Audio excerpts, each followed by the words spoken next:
सूर्य निकलता है, ऊपर उठता है और धीरे धीरे पूरी दुनिया को प्रकाशमान कर देता है। उसी प्रकार जो व्यक्ति सब्र के साथ आगे बढ़ता है वो एक दिन ऊपर उठता है और निश्चित ही अपनी तकदीर को बदल लेता है।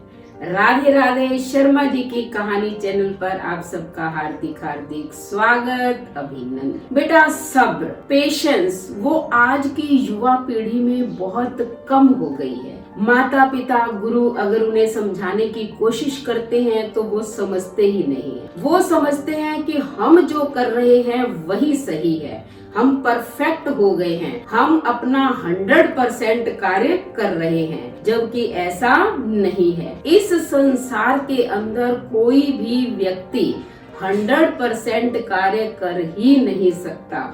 वो किसी को अपना रिस्पॉन्स इतना दे ही नहीं सकता, चाहे वो कितनी भी कोशिश कर ले, क्योंकि भगवान ने किसी को भी परफेक्ट नहीं बनाया है। किसी को कुछ दिया, किसी को कुछ दिया, लेकिन सब कुछ किसी को नहीं दिया। इसलिए धैर्य होना, पेशेंस होना बहुत जरूरी है। अगर माँ बाप, गुरु कोई बड़ा समझा रहा है तो उन्हें समझना चाहिए। मैं एक कहानी के माध्यम से आपको बताती हूँ। एक बार एक मूर्तिकार था, वह मूर्तियाँ बहुत अच्छी बनाता था। उसका छोटा सा लड़का था, वो भी प्रतिदिन अपने पिताजी को मूर्तियां बनाते देखता था। धीरे धीरे उसका भी इंटरेस्ट हो गया और वो अपने पापा के साथ मूर्तियां बनाने लग गया। पापा भी बड़ी लगन से उसे सिखाने लगे। बच्चे का इंटरेस्ट देखकर जो भी कमी होती थी वो उसे बता देते थे।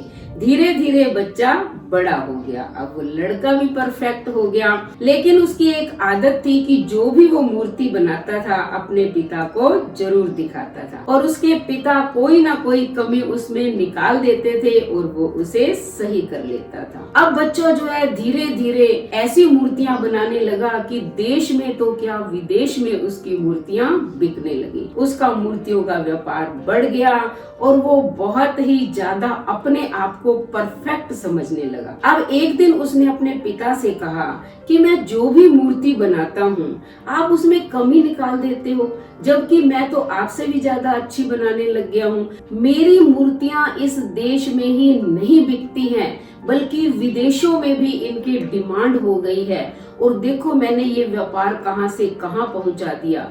अब आप मेरी कोई कमी नहीं निकालेंगे किसी भी मूर्ति में। आपको पता है युवा पीढ़ी में तो पेशेंस नहीं है, लेकिन जो ओल्ड एज है, पेरेंट्स हैं, बड़े हैं, उनके पास एक्सपीरियंस है, अनुभव है, वो शांत हो जाते हैं। तो उसके पापा ने कहा ठीक है बेटा, आज के बाद मैं तुम्हारी कोई गलती नहीं निकालूंगा। अब वो लड़का तो अपने आप को परफेक्ट समझने लगा कि मैं तो पूर्ण परफेक्ट हूँ, मेरी मूर्ति में तो कोई कमी हो ही नहीं सकती। बस धीरे धीरे बनाता गया, बेचता गया, उसे पता ही नहीं चला कि उसका व्यापार डाउन हो रहा है।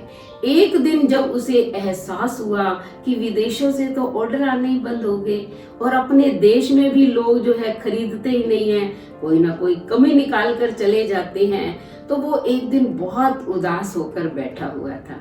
अब बड़े तो बड़े ही होते हैं, तो उसके पिताजी उसके पास आए और पूछा कि बेटा उदास क्यों बैठे हो।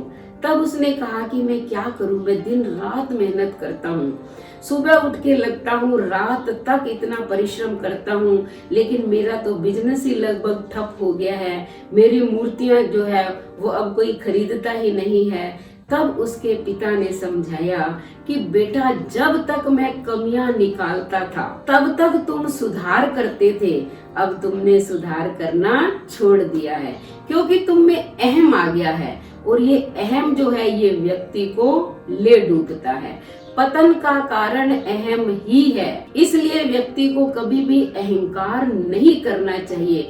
हम चाहे कितनी भी मेहनत कर ले, कितना भी कुछ कर ले, लेकिन हम सबको खुश नहीं कर सकते हैं। हमेशा ये इच्छा रहनी चाहिए कि नहीं, मैंने ये काम किया है, अब आगे और अच्छा करूंगा, इससे अच्छा और करूंगा। दिन रात जब ये लगन लग जाती है, तो व्यक्ति चमकता है सोने की तरह। सोने को जितना आग में तपाया जाता है वो निखरता है, कुंदन बन जाता है। और अगर मनुष्य को ऐसे ही छोड़ दिया जाए, उसमें कोई कमी न निकाली जाए, तो उसका शरीर लोहे की तरह हो जाता है। और आपको पता है कि बेकार पड़े लोहे को जंग लग जाता है। इसलिए व्यक्ति को कभी भी अहंकार नहीं करना चाहिए और धैर्य धारण करना चाहिए। धीरे धीरे आगे बढ़ने की कोशिश करनी चाहिए, जैसे सूरज धीरे धीरे ऊपर उठता है। आपको पता है अहंकार व्यक्ति को डुबोता है और अधीरता व्यक्ति को डुबोती है। जब भगवान राम रावण को मारकर अयोध्या लौटे तो माता कौशल्या ने पूछा कि राम, क्या सचमुच तुमने रावण को मार दिया? तब पता है राम ने कितना सुंदर उत्तर दिया। राम ने कहा कि माता, रावण को मैंने नहीं मारा, रावण को उसकी मैंने मारा। यानी कि मैं को संस्कृत में अहम कहते हैं। इसलिए बेटा जो भी कार्य करो धैर्य से करो और अहम का त्याग करके देखो, फिर देखो आप भी सूर्य की तरह जो है इस संसार रूपी आकाश में चमकते दिखाई दोगे। अच्छी लगी ना आज की कहानी? तो चलो और फटाफट चैनल को सब्सक्राइब करें, लाइक और शेयर करें, कमेंट करें और बेल आइकन के बटन को दबाएं ताकि ऐसी ही मोटिवेशनल स्टोरी का नोटिफिकेशन सबसे पहले आपको मिले। धन्यवाद।